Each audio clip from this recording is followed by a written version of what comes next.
and welcome back to another blog of @paribike channel. It's a brand new day and a brand new blog. সকালবেলা একটু বৃষ্টি হচ্ছিল, মেঘলা করেছিল, এখন আবার রোদ্দুর উঠেছে। বর্ষাকালে যা হয় এই রোদ্দুর এই জল খেলা, তো তাই চলছে।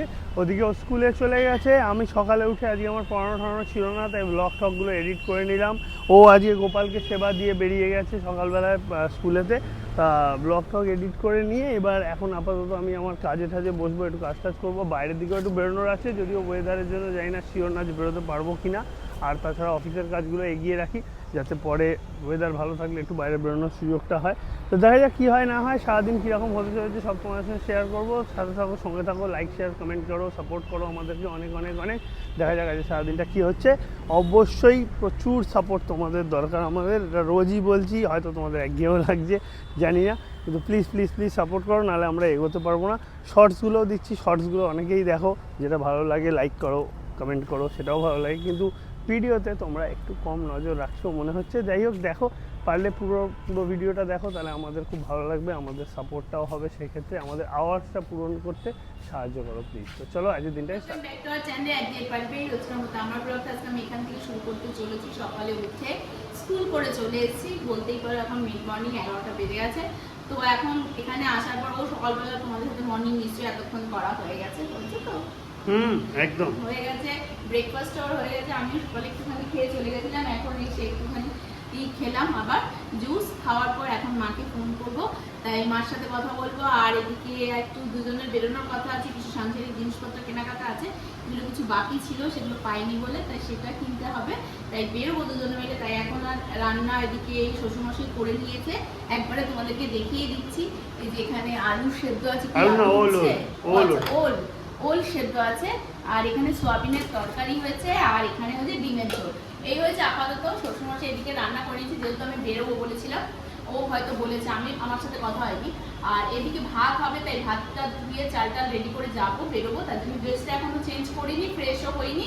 স্কুল থেকে এসে ও একটু কাজ এগিয়ে নিয়ে বললে 1/2 ঘন্টা 45 মিনিট টাইম লাগবে, তাই বসে আছি এখানে রান্নাঘরে বসেই, ভাবছি মার সাথে কথা বলছি, কারণ ঘরে গেলে ওর এখন কাজের ফোন টোন আসছে আর কি। এই হচ্ছে আপাতত আমার ব্যাপার, পরের সিচুয়েশন পরে বলছি। এখন আপাতত মাকে ফোন করাটা আমার খুব টার্গেট, মা 2-3 বার মিস কল দিয়ে দিয়েছে, এখন আমি ফোনটা করছি। নিয়ে মুদিখানার কিছু মাসকাবাড়ি বাজারের কিছু জিনিস বাকি ছিল, সেগুলো কেনাকাটা করে নিয়ে চলে আসলাম বাড়িতে অলরেডি। আবার আমি কাজে বসে যাই, ও স্নান টান করতে যাবে, এখন 12:30 বাজতে যায়, তো স্নান টান করুক, আমি এদিকে কাজে বসে গিয়ে কাজ টাজগুলো আবার এগিয়ে নিই, তারপর পরের যা ফেজ আছে সেগুলো তারপর দেখছি। মাসকাবাড়ি বাজারে যা জিনিসগুলো বাকি ছিল সেগুলো কিনে নিয়ে চলে এসে আমি সোজা স্নানে চলে গেলাম। স্নানটা করে এসে এবার এখন যাবো রান্নাঘরে, আর তার আগে শাশুড়িমাকে খেতে দিতে হবে। আর আমি এবার যাবো স্নানে। হ্যাঁ, তাহলে করে নাও, কারণ ওয়েদার এত খারাপ করছে যে বাসাবাড়ির বাকি জিনিসগুলো কেনাই হচ্ছিল না। তার জন্য এখন দেখলাম আজকে রোদ বেরিয়েছে, তো সকালেই বেরিয়ে গেলাম, করে টরে দিয়ে আসলাম। এখন যাবো রান্নাঘরে, এদিকে রান্না তো শ্বশুরমশাই করে নিয়েছে, এখন আগে শাশুড়িমাকে খেতে দেবো। এইদিকে মাকেও খেতে দিয়ে দিয়েছে, মা খাচ্ছে অলরেডি, আর খেতে খেতে ওর সাথে একটু গল্প করছে পেঁপেটার ব্যাপার নিয়ে কিছু একটা। যাই হোক, মা খাওয়া দাওয়াটা সেরে নিক, আর এদিকে তারপরে তো আমাদেরও খাওয়া দাওয়ার টাইম হয়ে আসছে, আমরাও খাবো, সব রেডি করুক। একটু গেটের দিকে যাচ্ছি, ওর একটা পার্সেল আসার কথা ছিল, অনলাইনে কিছু জিনিস অর্ডার করেছিল, সেটা এসছে, গেটের সামনে দাঁড়িয়ে আছে, বলছি ওটা আনতে যাচ্ছি আমি, দেখি কোথায়, তো নিয়ে নিই। এই যে এসছে, ওর কাছ থেকে নিয়ে নিই আমি ডেলিভারিটা। এই যে এই অর্ডারটা দিয়ে চলে গেলেন উনি, নিয়ে যাই, ওকে দিয়ে দিই ওর জিনিস, ও বুঝুক। ওনার একটা ড্রেস ট্রেস কিছু হবে, ড্রেস জাতীয় কিছু অর্ডার করেছিল। এদিকে ওর পড়ানো চলছে, আমারও একটা স্টুডেন্টকে বিকেলে একটু পড়ানো ছিল, আমি পড়িয়ে নিলাম, দিয়ে উঠলাম, ওর তো এখন চলছে, হালকা ফুলকাই আছে, 3 জন পড়ছে, কিন্তু পড়ানো চলছে। পড়াও ভালো করে পড়াও, যেটা পড়বে না সেটা ডান্ডা দিয়ে পেটাও।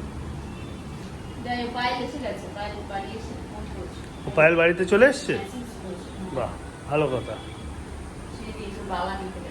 আচ্ছা, ভালো কথা।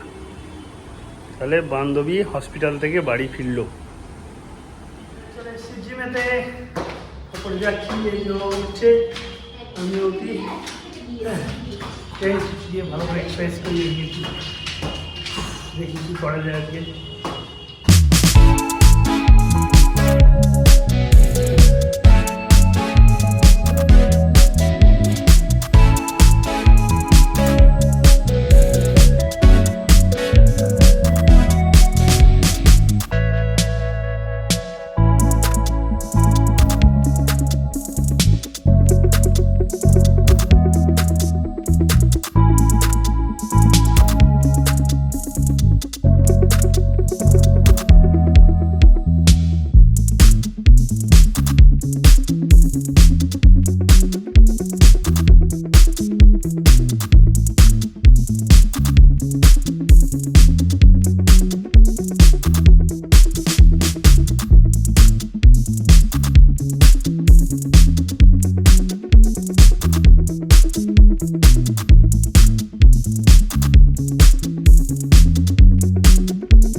থেকে ফিরলাম জাস্ট নাও দুজনে, বেশ রাত হয়েছে, অলমোস্ট 10টা বাজতে যায়।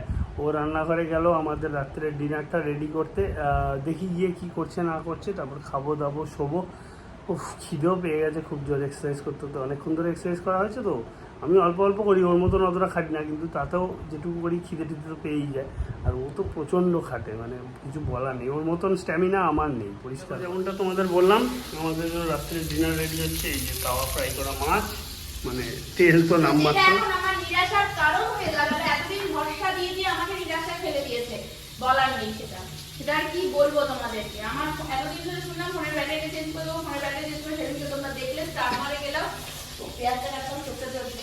তো যাই হোক, গেলাম, মানে ভাগ্য না, ভাগ্যে যদি না থাকে আর ব্যাড লাক যদি হয়, সব দিক থেকেই খারাপ। তো গেলাম, শুনলাম ওটা উঠে গেছে। এদিকে সার্ভিস সেন্টারের ব্যাপার করছিল, ফুলিং বেজে যাচ্ছে, তুলছিল না ওরা। ওরাই মানে দেখাচ্ছিল যে বারাসাতে, মানে এখনো বারাসাতে যে ব্রাঞ্চটা আছে দেখাচ্ছে, কিন্তু ওটা যে উঠে গেছে ওখান থেকে সেটার কোনো নিউজ বা আমাদের সেটার কোনো সঠিক তথ্য আমাদের কাছে ছিল না। তো ফিরলাম, তারপরে আবার আমাদের মধ্যমগ্রামের আরেকজনকে যাকে ফোন করলাম, যাকে আমার মোবাইল টোবাইল বা এটা ওটা নিয়ে অসুবিধা বলে আছে, তাকে ফোন করলাম। সে বললো যে আমি এনে দিতে পারবো, কিন্তু সময় একদিন সময় তাহলে কালকের দিনটা চলে গেল, বলেছিল কালকে বিকেলে। তারপরে আবার কালকে রাতে ফোন করা হলো, বললো যে না আজকে যাওয়া হয়নি, আজকে। তা আজকে আবার ফোন করা হয়েছে, সকাল থেকে তার ফোন আসেনি। তারপরে হচ্ছে যে ব্যাটারি পাওয়া যায় রিয়েলমির 1, আমাদের তো রিয়েলমি 1 মানে প্রথম যেটা বেরিয়েছিল সেটা, সেটার ব্যাটারি পাওয়া যায়নি, মানে ব্যাড লাগ এরকম।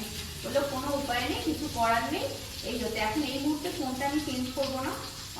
প্রথম কথা একটুখানি টাকা পয়সার টানও রয়েছে, প্রত্যেকবার বুঝতেই পারছো, সামনে পুজো আছে, পুজোর খরচা রয়েছে, এইসব হচ্ছে ব্যাপার। তা আরও একটু সমস্যাও রয়েছে, সেই কারণে এখন আমার ইচ্ছে নেই। আর প্রথম কথা আমার ফোনটা এখনো অব্দি ভালো রয়েছে, ফোনটা হ্যাং ট্যাং করে যাচ্ছে না, যে স্লো হয়ে গেছে বা কিছু, ফোনটা যথেষ্ট ভালো আছে। হ্যাঁ, তো ক্যামেরাটাও যেহেতু প্রথম রিয়েলমি 1, তার জন্য ক্যামেরার কোয়ালিটিটা একটু দাও। তাহলে ঘরে এত ফোন রয়েছে বলে আমি বলেছি দরকার নেই, কারণ একজনেরই তো আইফোন কিনছে, আমি ইউজ করি না, আমার আইফোন সত্যি কথা বলতে ভালো লাগে না, সেই জন্য আমি ইউজ করি না। কিন্তু সেই হচ্ছে ব্যাপার, শুনুন ক্যামেরা নিয়ে কোনো অবজেকশন আমার নেই, যেন আমার ফোনটা চেঞ্জ করার কোনো ইচ্ছে নেই, কিন্তু আমার ব্যাটারিটাই একটু প্রবলেম ছিল। তো এখন এই মুহূর্তে হচ্ছে না ভেবেছিলাম, তো এখন শেষমেশ ইচ্ছা আছে একটা পাওয়ার ব্যাংক কিনে, কি আর করা যাবে, মোটামুটি রাস্তাঘাটে যাতে গিয়ে বেরোতে পারি সেরকম ব্যবস্থাটুকু করতে হবে। তো যখন ব্যাটারিটা পুরোপুরি যাবে তখনই ফোনটা চেঞ্জ করবো। এখন আপাতত আমার ফোন যথেষ্ট ভালো আছে, আমি এই ফোনটাকে এত ভালোবেসে ফেলেছি, প্রচুর জিনিসপত্র রয়েছে, সেগুলো সব চলে গেলে আমার মনে ভীষণ কষ্ট। আর একটা ভালো খবর যেটা তোমাদেরকে বলার, সেটা হলো কি সরি, যেটা বলার সেটা হলো আমার বান্ধবী আজকে ছুটি পেয়ে গেছে, ও দুপুরবেলায় চলে এসছে, ওর বাবা ওরা একটু টানতে গেছিল, তো এসেই সে একেবারে মানে কি বলবো বাচ্চাদের মতো শুরু করে দিয়েছে। আমাদের যে সামনে নেক্সট প্ল্যান আছে সেটা নিয়ে উত্তেজিত হয়ে উঠেছে, সব প্ল্যান রেডি করে, মানে তারই মেসেজ এখন আমাদের গ্রুপে চলছে।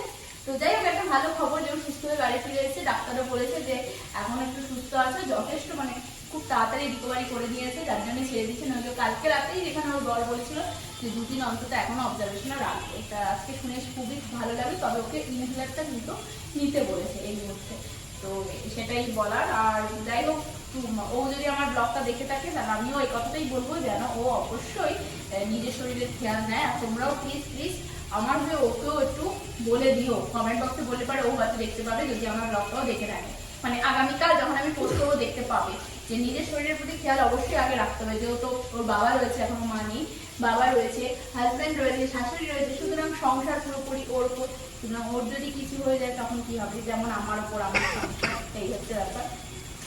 এইটুকুই বলা। তো আজকে ব্লগটা আর বেশি দূর টেনে লাভ নেই, শুনলেই তো এই অবস্থা হয়েছে খবরাখবর। আর জেঠুর খবর নিয়েছি, জেঠু অপারেশন হয়েছে, মোটামুটি আছে। তো বললো যে কাকা নাকি গেছিল মার কাছে, যেটা শুনলাম কাকার কিছু ছবি তুলে এনেছে না, সেটা বাড়ি থাকতেই গেছিলো মনে হয়, নাকি হসপিটালে গেছিলো, আমি হাসপাতালে ঠিক বলতে পারছি না, সেটা পরে শুনবো। মা তখন পড়াতে পড়াতে ফোন করেছিল, এবার আমার অতটা ভালো করে শোনা হয়নি, তা যেহেতু পড়াচ্ছিলাম আমি বললাম রাতে ফোন করে শুনবো। তো ওই জেঠু মোটামুটি ভালো আছে, ছবি পাঠিয়েছে হয়তো কাকা, পরে আমার কাছে যদি ছবি আসে তো সেটা নিয়ে আমি দেখে দেখে তোমাদেরকে জানাতে পারবো যে এখন কি অবস্থায় আছে। তো এইটুকুই বলা। তো আজকের মতো good night, tata, bye bye, সবাই ভালো থাকো, সুস্থ থাকো, আর প্লিজ প্লিজ অনেক অনেক ভালোবাসা দাও, আর লাইক শেয়ার কমেন্ট করতে ভুলো না। ছোট্ট একটা হাতের প্রেসে তোমাদের কিচ্ছু ক্ষতি হয়ে যাবে না, কিন্তু আমরা একটু একটু করে বড় হতে পারবো। আর ফেসবুকে প্লিজ আমাদের পেজটাকে ফলো করে দিও, পারলে লাইক শেয়ার কমেন্ট তো করবেই। তাহলে আজকের মতো টাটা।